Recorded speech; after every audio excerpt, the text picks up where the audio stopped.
दोस्तों, आज जो कॉमिक्स हम पढ़े उसका नाम है लाश का संदेश। ये सागर सलीम की कॉमिक्स है। जासूसी कॉमिक्स होते हैं सागर सलीम की। और ये दूसरा पार्ट है। इसका पहला पार्ट है बर्फ का जैनुम।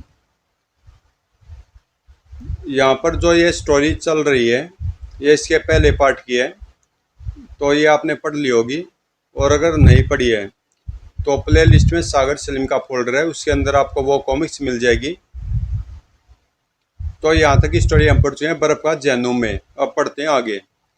तुरंत ही इमरजेंसी अलार्म बजा दिए गए। P P P. Captain Salim control room की ओर दौड़ा। सागर ने आपटे का शरीर एक जवान को सौंपा। इसे संभालो, मैं भी कंट्रोल रूम में जा रहा हूँ। कंट्रोल रूम में कमांडर प्रताप पहले से मौजूद था और तेजी से निर्देश दे रहा था। गति कम करने की कोशिश करो। कैप्टन सलीम कंट्रोल रूम में प्रविष्ट होते चिल्लाया। पाइप नंबर 4 की खिड़की खुल जाने के कारण पानी भर आया है और आवाज निकल गई है। उसी समय सागर भी कंट्रोल रूम में आ गया। तभी स्क्रीन के सामने बैठा इंजीनियर चिल्लाया, 700 फुट, 750 फुट, हम तेजी से नीचे जा रहे हैं कमांडर। कमांडर प्रताप ने तुरंत एक माइक्रोफोन उठाकर आदेश दिया, पाइप नंबर 3 के द्वारा पानी निकाला जाए और पाइप नंबर 4 में ऑक्सीजन भरी जाए। इस काम के लिए सारे के सारे पंप लगा दिए जाए, क्विक। स्क्रीन के सामने बैठा इंजीनियर फिर चिल्लाया, 800 फुट, हम और नीचे जा रहे हैं। आश्चर्य, मैंने आज तक किसी पनडुब्बी को 700 फुट से अधिक गहराई में जाते नहीं सुना। मैंने भी नहीं सुना। हम सचमुच खतरे में हैं। इंजीनियर लगातार डायल पढ़ रहा था। 850 foot, 900 foot, oh my God. तभी कैप्टन सलीम ने चिल्लाकर पूछा, किश्ती पर पानी का दबाव कितना है? 15 टन प्रति वर्ग इंच। तो फिर यह किश्ती अभी तक फट क्यों नहीं गई, पिचक क्यों नहीं गई? Relax captain, relax. तभी कमांडर प्रताप माइक्रोफोन पर फिर चिल्लाया, हवा बनाने वाले सब इंजन चला दिए जाए और पाइपों में हवा तेजी से भरी जाए। इंजीनियर फिर चिल्लाया, 1000, असंभव, 1020 sir, 1050 foot, oh my God, यह चमत्कार है, मुझे विश्वास नहीं होता। अब तो किश्ती पर पानी का दबाव 20 टन प्रति वर्ग इंच हो गया होगा, इससे भी अधिक। अब तो हमें सिर्फ भगवान को याद करना चाहिए, अब हम नहीं बचेंगे। Relax my dear, relax. तभी कंट्रोल रूम में लगे लाउड स्पीकर पर पंप इंचार्ज का स्वर उभरा, सर, ऑक्सीजन बनाने वाली मशीन की सॉफ्टवेयर तेजी से चलने के कारण सुर्ख हो चुकी है। ओह, एक और मुसीबत। लेकिन कमांडर ने शांत स्वर में आदेश दिया, तुम सॉफ्ट की चिंता छोड़ो और ऑक्सीजन भरते रहो। Yes sir. कंट्रोल रूम में भय का वातावरण छाया हुआ था। केवल सागर और कमांडर प्रताप के चेहरे शांत थे। ऐसा लगता था जैसे उन्हें मौत का कतई भय न हो। जबकि कैप्टन सलीम कह रहा था, मौत और हमारे बीच केवल एक कच्चा धागा शेष रह गया है जो कभी भी टूट सकता है। नहीं कैप्टन। कमांडर की बात पूरी होने से पहले स्क्रीन के सामने बैठा इंजीनियर खुशी से चिल्लाया, सर, हम रुक रहे हैं, गति कम हो रही है, किश्ती ठहर रही है। Thank God. लेकिन अभी हम खतरे से बाहर नहीं है। हम ऊपर उठ रहे हैं सर, 1000 फुट, 950 फुट, लेकिन खतरा अभी भी कम नहीं हुआ है। इंजीनियर स्क्रीन पढ़ता रहा, 900, 850, 800, 750। और जब इंजीनियर ने कहा 700, याहू, हम बच गए। बधाई हो कमांडर। हाँ, अब हम एक दूसरे को बधाई दे सकते हैं क्योंकि खतरा टल चुका है। जान बच जाने की बधाई हो डॉक्टर सागर। सागर ने कैप्टन सलीम से हाथ मिलाया। बधाई हो कैप्टन। ओह, मेरा हाथ। सागर ने तुरंत उसके हाथ का निरीक्षण किया। अरे, तुम्हारे हाथ को क्या हुआ? यह तो सूजा हुआ है। उफ, बहुत पीड़ा हो रही है। शायद वह खिड़की बंद करते समय यह चोट लगी है। मुझे तो लगता है आपकी 2 उंगलियां की हड्डियां टूट गई हैं और मुझे पता भी नहीं चला। मैंने कोई तकलीफ भी महसूस नहीं की। जान का खतरा जो था, इंसान बड़ी तकलीफ में हमेशा छोटी तकलीफ को भूल जाता है। कुछ देर बाद जब सब कुछ नॉर्मल हो गया, अब सब ठीक हो चुका है डॉक्टर सागर। पहले आप कैप्टन के हाथ की मरहम पट्टी कर दीजिए। नहीं, पहले आपटे को देखना चाहिए, उसे ज़्यादा चोट आई है। आपटे को अब किसी देखभाल की जरूरत नहीं है। क्या क्या मतलब आपका? आपटे मर चुका कमांडर। पानी इतनी इतनी शक्ति से अंदर आया था उसने अपने को उठाकर फौलादी दीवार से जा टकराया और उसे उसके सिर का पिछला भाग अंडे की तरह फट गया था और उसकी तुरंत ही मौत हो गई थी। Oh my God! तो आपटे मर गया? जी हाँ, वह मर गया। बल्कि यूं कहिए उसकी हत्या कर दी गई। क्या? यह क्या कह रहे हो डॉक्टर सागर? कमांडर प्रताप कुछ क्षण तक विस्मय से सागर को घूरता रहा, फिर दरवाजे की ओर बढ़ते हुए बोला, डॉक्टर सागर, आप मेरे कैबिन में आइए। वहीं पर आप कैप्टन सलीम की उंगलियों पर पट्टी कर दीजिए। कुछ देर बाद कमांडर के कैबिन में, डॉक्टर सागर, आपने आपटे की मौत को हत्या क्यों कहा? हत्या को हत्या ही कहा जाता कमांडर साहब। आप क्या कह रहे हैं? जानते हैं आप कितना बड़ा आरोप लगा रहे हैं? मैं किसी पर आरोप नहीं लगा रहा हूँ, लेकिन यह सच है कि आपटे की हत्या की गई है। आपका मतलब पाइप नंबर 4 की खिड़की जानबूझकर खुली छोड़ी गई थी? खुली नहीं छोड़ी गई थी, बल्कि उसमें खराबी पैदा की गई थी, ताकि जब उसकी चेकिंग हो और कोई उसके लैच को छुए तो खिड़की खुल जाए। लेकिन क्यों? किसी ने यह खराबी क्यों पैदा की? डॉक्टर सागर, क्या आप यह कहना चाहते हैं कि कोई हम सबको मार डालना चाहता था? मेरा विचार है वह मैं मारना नहीं चाहता था। फिर? सागर ने प्रश्न की उपेक्षा करते हुए पूछा, आप किसी लंबे सफर पर रवाना होने से पहले पनडुब्बी का उथले पानी में टेस्ट लेते हैं न? हाँ, लेकिन इस बार हमने टेस्ट नहीं लिया था, क्योंकि यह इमरजेंसी यात्रा थी और हमारे पास समय बिल्कुल नहीं था। इसके अलावा हम पिछली पोर्ट पर ही टेस्ट करके आए थे। इसका अर्थ है यह खराबी पीछे से होकर आई है, और इस खराबी को पैदा करने का कारण यह था कि पनडुब्बी निर्धारित समय पर स्टेशन कोल्डा की ओर न जा सके। जरा सोचिए, अगर यात्रा से पहले आप उथले पानी में टेस्ट लेते तो यह खराबी वहीं सामने आ जाती। फिर आप क्या करते? फिर हम पूरी चेकिंग कराते, और इस चेकिंग में कम से कम 4 दिन लग जाते। यही कुछ वह आदमी चाहता था जिसने वह खराबी पैदा की थी। उसकी साजिश यही थी कि हमारी यात्रा लेट हो जाए। लेकिन इस साजिश का मकसद क्या था? मकसद साफ है। वह व्यक्ति जानता था कि पनडुब्बी स्टेशन कोल्डा के स्टाफ को बचाने जा रही है, और वह यह नहीं चाहता था, यानी वह चाहता था कि स्टेशन कोल्डा पर जो खूनी नाटक खेला जा रहा है वह चलता रहे। खूनी नाटक? आप कहना क्या चाहते हैं? फिलहाल मैं कुछ और नहीं कहना चाहता। इस सिलसिले में हम बाद में भी बात कर सकते हैं।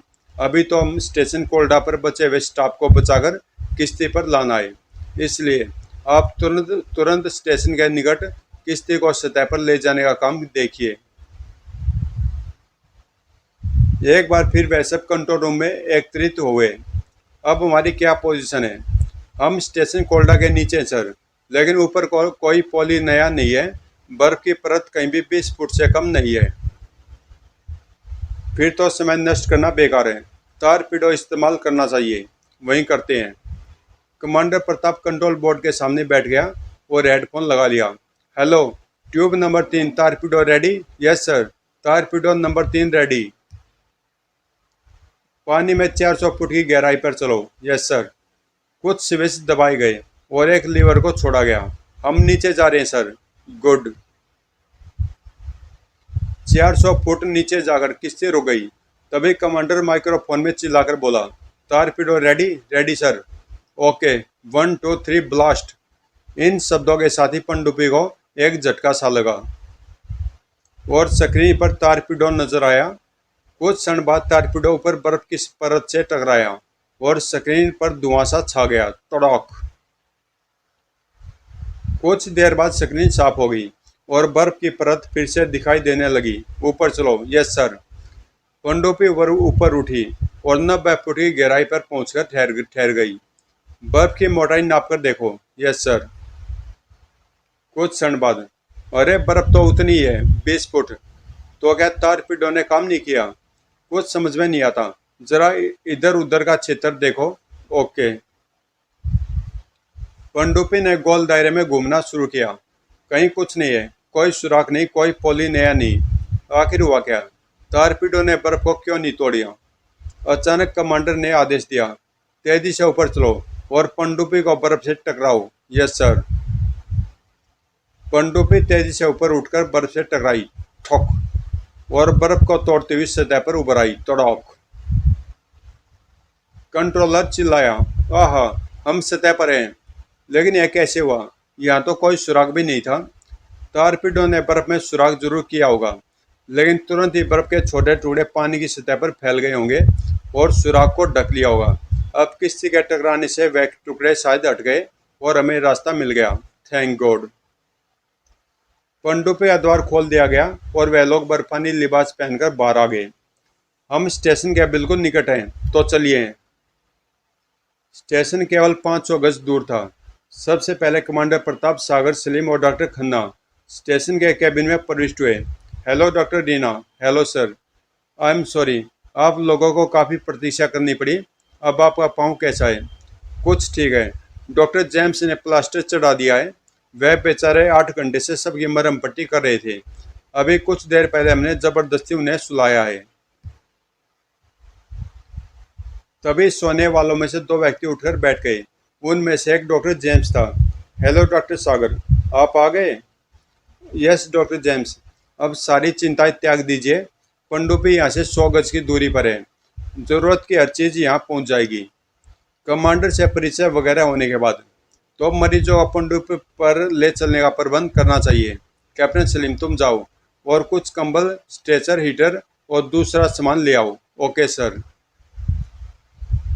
कैप्टन सलीम चला गया तो कमांडर ने इंजीनियर सतीश वर्मा से पूछा, किश्ती से यहाँ तक बिजली का तार लाने में कितनी देर लगेगी?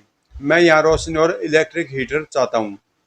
अगर किश्ती यहाँ से 100 गज दूर है तो मैं 15 मिनट में यहाँ तक फ़ोन भी ला सकता हूँ। 20 मिनट बाद बिजली का तार, हीटर और टेलीफोन स्टेशन पर पहुँच गया और केबिन में इलेक्ट्रिक बल्ब का प्रकाश फैल गया। सबसे पहले डॉक्टर रीना को पहुँचाया जाए। जब डॉक्टर रीना को स्ट्रेचर पर लिटाया जाने लगा, इस लैंप की अब यहाँ जरूरत नहीं है, मैं इसे लेकर जा रहा हूँ। आप कहाँ जा रहे हैं? बस यूं ही बाहर तक, मैं भी वापस आता हूँ। सागर जले हुए कैबिनों की पंक्ति के पहले कैबिन में पहुंचा। आग यहाँ से शुरू हुई होगी। कुछ क्षण वहां रुककर वह उस कैबिन में पहुंचा जिसमें जली हुई लाशें पड़ी थी। नीचे बैठकर वह लाशों का ध्यानपूर्वक निरीक्षण करने लगा। अचानक दरवाजे की ओर से कमांडर प्रताप का स्वर सुनाई दिया, तो आप यहाँ हैं? आइए कमांडर, देखिए इन जली हुई लाशों को। वह मैं बाद में देखूंगा, पहले मैं आपको देखना चाहता हूँ। आप झूठे और फरेबी इंसान हैं। मैं आपको गिरफ्तार करने आया हूँ। मुझे बिल्कुल आश्चर्य नहीं हुआ कमांडर प्रताप। मैं आपके क्रोध का कारण भी समझ रहा हूँ। फिर भी मैं यही कहूँगा कि आप मेरे साथ ज्यादती कर रहे हैं। आपने मेरे साथ की ज्यादती आपने मेरे साथ की है। आपने मुझसे झूठ बोला कि यहाँ कोई बड़ा राडार है जो उपग्रहों पर नजर रखता है, लेकिन मुझे कोई राडार नजर नहीं आया। अब आप मेरी नज़र में संदिग्ध हो चुके हैं। आप मामूली डॉक्टर नहीं हैं, बल्कि कोई रहस्यमय व्यक्ति हैं। किसी खास कारण से आप हमारे साथ यहाँ आए हैं, लेकिन मेरी जिम्मेदारी मुझसे आपसे बड़ी है। मुझे यहाँ से अब लोगों को सुरक्षित वापस ले जाना है। अतः मैं आपको संदेह के आधार पर गिरफ्तार कर रहा हूँ। अब आप किश्ती पर एक कैबिन में कैद रहेंगे। मुझे गिरफ्तार करके आप बहुत बड़ी गलती करेंगे कमांडर। कमांडर ने उसकी बात की उपेक्षा करते हुए कैप्टन सलीम से कहा, कैप्टन, तुम बाहर से 2 जवानों को बुलाओ और डॉक्टर सागर को गिरफ्तार कर लो। Yes sir. अचानक सागर ने अपने लिबास में छुपा हुआ पिस्तौल निकाल लिया। लेकिन मैं गिरफ्तार होने के लिए तैयार नहीं हूँ। डॉक्टर सागर, आप मुझ पर गोली चलाएंगे? अगर जरूरत पड़ी तो जरूर चलाऊंगा। आपको भी मामले की गंभीरता का एहसास नहीं है। मैंने यहाँ तक पहुँचने के लिए अपने जीवन का खतरा मोल लिया है, अतः मैं अपना मिशन अधूरा नहीं छोड़ सकता। पहले आप मेरी बात सुन लीजिए, फिर कोई फैसला कीजिए। ऑल राइट, कहिए, क्या कहना चाहते हैं आप? आप दोनों निकट आइए और इन लाशों को ध्यानपूर्वक देखिए। आपको खुद अंदाजा हो जाएगा कि मामला कितना गंभीर है। कमांडर और कैप्टन झुककर लाशों को देखने लगे। यह लाश देखिए, जिसकी उंगली में सोने की अंगूठी है, यह कमांडर रवि की लाश है। जरा इसकी गर्दन का ध्यान से देखिए। गर्दन में एक सुराख है। जी हाँ, और यह सुराख गोली का है। कमांडर रवि जलकर नहीं मरा, बल्कि उसकी हत्या की गई है। हत्या? हत्या? जी हाँ, हत्या। और यह नहीं, इनमें से कई आदमी कत्ल किए हुए हैं। ये आग भी इस हत्याकांड को छुपाने के लिए लगाई गई थी। आप उस तीसरी लाश को देखिए, उसकी खोपड़ी में भी गोली का स्पष्ट निशान है। तब तो यह सचमुच गंभीर मामला है। हाँ, बहुत गंभीर। थैंक्स कमांडर कि आपने मामले की गंभीरता को समझ लिया। अब मैं यह पिस्तौल रख रहा हूँ। आप सचमुच साधारण इंसान नहीं है डॉक्टर सागर। इंसान? मेरी इंसानियत उस समय देखना जब मुझे पता चल जाएगा कि हत्यारा कौन है और मेरी पिस्तौल की गोली उसके सिर में होगी। यह गलत है। आप कानून अपने हाथ में नहीं ले सकते। मेरा अपना कानून मैं खुद हूँ और इसका मुझे अधिकार है। क्या मतलब? मतलब यह है कि आपने बड़े बड़े पुलिस अफसर और जासूस देखे होंगे, लेकिन मेरे अधिकार उन सबसे अधिक है। मुझे अपराधी को किसी जगह भी कत्ल करने का कानूनी अधिकार प्राप्त है। आखिर आप कौन है डॉक्टर सागर? मैं अपने देश का सिपाही हूँ। आप मुझे जासूस भी कह सकते हैं, लेकिन मैं साधारण जासूस नहीं बल्कि स्पेशल जासूस या एजेंट हूँ।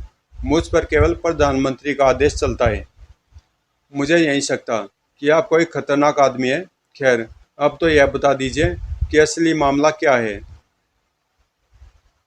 असली मामला यह है कि यहाँ एक ऐसी मशीन थी जो उपग्रहों पर नहीं बल्कि शत्रु की मिसाइलों पर नजर रखती थी।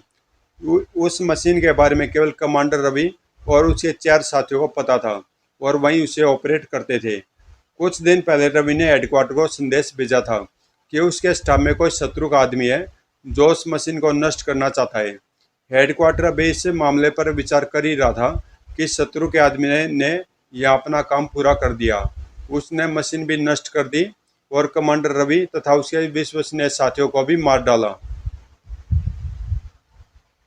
इसका अर्थ तो यह हुआ कि वह शत्रु यहाँ बचे हुए लोगों में से एक है। हाँ, वह यहाँ बचे हुए 8 व्यक्तियों में से एक है और मुझे उसे तलाश करना है। मुझे खुशी इस बात की है कि कमांडर ने मेरी बात पर विश्वास कर लिया है। हाँ मिस्टर सागर, अब मुझे आपकी बात पर विश्वास हो गया है। तुम फिर धोखा खा गए कमांडर। मैंने असली बात अब भी तुम्हें नहीं बताई है। मामला तो कुछ और ही है। मेरा विचार है अब हम यहाँ से चलें। हाँ चलो, देखते हैं बाहर क्या हो रहा है। वह तीनों वापस सामने वाले कैबिन में आए। 2 मरीजों को छोड़कर शेष सब पनडुब्बी पर जा चुके थे। डॉक्टर खन्ना और डॉक्टर जेम्स दोनों मरीजों के निकट खड़े थे। इन 2 मरीजों को भी भिजवाइए। यह नहीं जा सकते, इनको हिलाना डुलाना खतरनाक है। तो क्या इन दोनों के कारण हमें यहाँ और ठहरना पड़ेगा? जी हाँ, हिलने डुलने से इनके घाव खुल जाएंगे। अगर इन दोनों डॉक्टरों की यही राय है तो मजबूरी है। एक दिन और इनको यहीं रहने दीजिए। ओके, 2 आदमी इनके साथ यहाँ रहेंगे, डॉक्टर जेम्स और डॉक्टर खन्ना। आप लोग काफ़ी थक चुके हैं, इसलिए किश्ती पर चलकर आराम कीजिए। जाने से पहले डॉक्टर जेम्स ने दोनों मरीजों को इंजेक्शन लगाया। डॉक्टर खन्ना, आप जरा अमित और गोपाल को भेज दीजिए, वह दोनों यहाँ मरीजों के पास रहेंगे। ओके। दोनों डॉक्टर चले गए। केबिन में केवल दोनों मरीज रह गए थे तो सागर ने केबिन की तलाशी लेनी आरंभ की। क्या ढूंढ रहे हैं आप? पिस्तौल।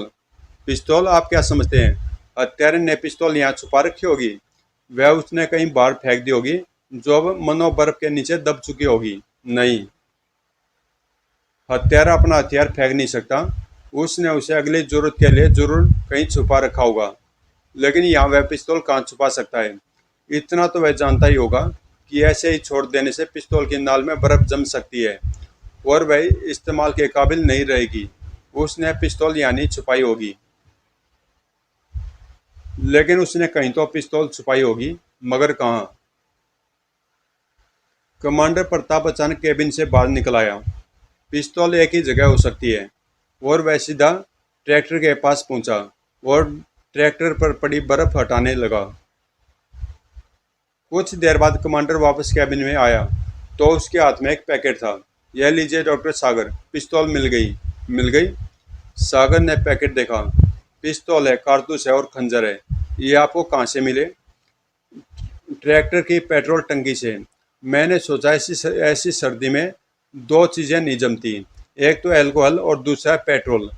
अल्कोहल की बोतल में तो पिस्तौल छुपाई नहीं जा सकती, इसलिए मैंने ट्रैक्टर में तलाश किया और यह पैकेट पेट्रोल टैंक से मिल गया। आपने तो कमाल कर दिया कमांडर। मैं जासूस होकर भी वह बात नहीं सोच सका जो आपने सोच ली। प्रशंसा के लिए धन्यवाद। अब आप क्या करने का इरादा रखते हैं? फिलहाल तो कुछ भी नहीं। मेरा विचार है आप दोनों भी किश्ती पर चले जाएं और वहां से दो आदमियों को भेज दीजिए। तब तक मैं यहीं रुकता हूँ। ओके, हम चलते हैं। आओ कैप्टन। उन दोनों के जाने के बाद सागर एक बार फिर लाशों वाले केबिन में पहुंचा और वहां की तलाशी लेने में जुट गया।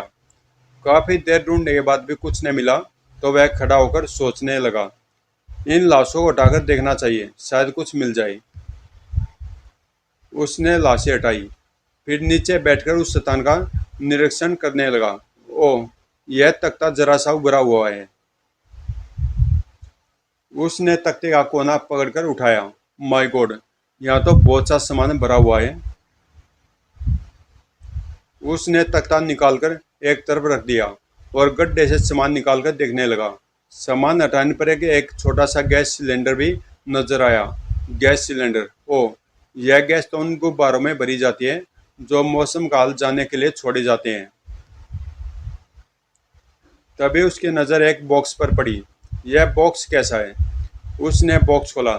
यह तो ट्रांसमीटर लगता है, मगर यह डायल किस लिए है? बॉक्स हाथ में लिए वह कुछ सोचता रहा। यह हत्यारे का सामान है, क्योंकि उसे पता नहीं था कि कब तक यहाँ रहना पड़ेगा। इसलिए उसने अपनी आवश्यकता का सामान छुपा कर रखा हुआ है। सामान छुपाने की जगह भी उसने बहुत अच्छी चुनी है। किसी को भी लाशें हटाकर देखने का विचार नहीं आ सकता था। अब यह निश्चित है कि हत्यारा उन्हीं 6 आदमियों में से एक है जो किश्ती पर गए हैं। दो व्यक्ति जो बीमार हैं वे हत्यारे नहीं हो सकते। आधे घंटे बाद सागर उस कैबिन से निकलकर मरीजों वाले कैबिन में आया। गड्ढे को वह फिर से बंद करके उस पर लाशें रख आया था। आ गए आप लोग? जी हाँ। अब आप किश्ती पर चले जाइए, हम दोनों यहाँ रुकेंगे। पनडुब्बी में एक छोटा सा अस्पताल भी था। वापस आकर सागर सीधा अस्पताल में पहुंचा। हेलो डॉक्टर खन्ना, क्या हाल आपके मरीजों का? फिलहाल तो सब सो रहे हैं।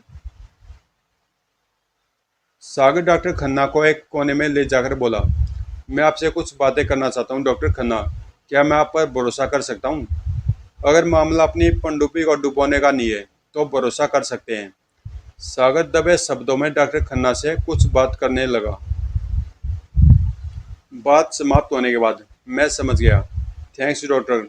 अच्छा, इन लोगों के वह कपड़े कहाँ हैं जो इन्होंने किश्ती पर आकर उतारे हैं? कपड़े लॉन्ड्री रूम में थे। वहां पहुंचकर सागर कपड़ों की तलाशी लेने लेने लगा। इन कपड़ों में कुछ नहीं है। जब वह लॉन्ड्री रूम से निकला तो काफी थका हुआ था। अगर मैं कुछ देर सोया नहीं तो काम करने योग्य नहीं रहूंगा। अतः 3-4 घंटे सोता हूँ। 6 घंटे सोने के बाद सागर उठकर डाइनिंग हॉल में आया। Hello captain. हेलो। बाहर जा रहे हो? हाँ। कमांडर ने फैसला किया कि इंजीनियर आपटे की लाश यहीं दफन कर दी जाए। इसके साथ ही स्टेशन कोल्डा के मर्द सदस्यों को भी दफन कर दिया जाए। कमांडर ने ठीक फैसला किया है। कहाँ है वह? वह कुछ लोगों को लेकर बाहर कब्र खुदवाने गए हैं। तभी कमांडर प्रताप भीतर प्रविष्ट हुआ और निकट आकर बोला, डॉक्टर सागर, स्टेशन कोल्डा के मरीजों ने मेरा नाक में दम किया हुआ है। क्या कहते हैं वे? वह कहते हैं कि मरने वाले उनके दोस्त थे। वह उनके अंतिम संस्कार में जरूर शामिल होंगे। वह सब बीमार है और बाहर बहुत ठंड है। कमांडर, वह लोग कई दिनों से इस तूफान और ठंडे मौसम में मौत से लड़ते रहे हैं और अब तक जीवित हैं। कुछ देर और तूफान में रहने से वह मर नहीं जाएंगे। अतः उनकी बात मान लो, उन्हें साथ ले चलिए। पनडुब्बी से कुछ ही दूरी पर लाशों के लिए सामूहिक कब्र खोदी गई थी। कब्र के निकट सब लोग आसपास खड़े थे। लाशें कब्र में उतारी जा रही थी। कब्र बंद करने के बाद पनडुब्बी के स्टाफ ने फौजी अंदाज में मृतकों को सलामी दी। रस्म समाप्त हो गई तो कमांडर अपने स्टाफ को लेकर पनडुब्बी पर चले गए। सागर, डॉक्टर खन्ना और डॉक्टर जेम्स स्टेशन पर रुके हुए मरीजों को देखने आ गए। इनकी हालत में कोई सुधार नहीं हुआ। अब इनको यहीं रहना होगा। डॉक्टर जेम्स ने दोनों मरीजों को इंजेक्शन लगाने के बाद कहा, चलिए वापस चलते हैं। आप दोनों चलिए, मैं अभी आता हूँ। दोनों डॉक्टर चले गए। सागर वहाँ मौजूद पहरेदारों से बातें करता रहा। आप लोग यहाँ बोर तो नहीं होते? जी नहीं, हम दोनों ताश खेलकर समय बिताते हैं। कुछ देर में सागर वापस चला गया। वह पनडुब्बी पर चढ़ ही रहा था कि कोई ऊपर से गिरा। सागर चौंका। उसी क्षण एक और व्यक्ति पहले वाले व्यक्ति पर आकर गिरा। Oh my God! वह लपक कर गिरने वालों के निकट पहुंचा। ओ, यह तो डॉक्टर खन्ना और डॉक्टर जेम्स हैं। दोनों निश्चेष्ट थे। इतनी ऊंचाई से गिरे, मर तो नहीं गए? तभी पनडुब्बी के दरवाजे से किसी ने झांकते हुए पूछा, क्या हुआ? कोई कोई गिर गया है क्या? ऊपर वाला व्यक्ति तुरंत भीतर सूचना देने चला गया। स्टेशन कोल्डा में लाशों के नीचे पाया गया सामान किसका था? दोनों व्यक्ति ऊपर से नीचे कैसे गिरे? 8 व्यक्तियों में से गद्दार कौन था और उसका मुख्य मकसद क्या था? ट्रैक्टर में पिस्तौलें, कारतूस और खंजर किसने छुपाए थे? तो दोस्तों, ये कॉमिक्स भी यहीं समाप्त होती है और इस कॉमिक्स का फाइनल और तीसरा पार्ट है लाशों का समंदर। तो ये कॉमिक्स भी आपको कल मिल जाएगी प्ले लिस्ट में। सुबह 6:30 बजे सागर सलीम का फोल्डर है उसके अंदर। तो मिलते हैं इसके तीसरे पार्ट में, लाशों का समंदर में।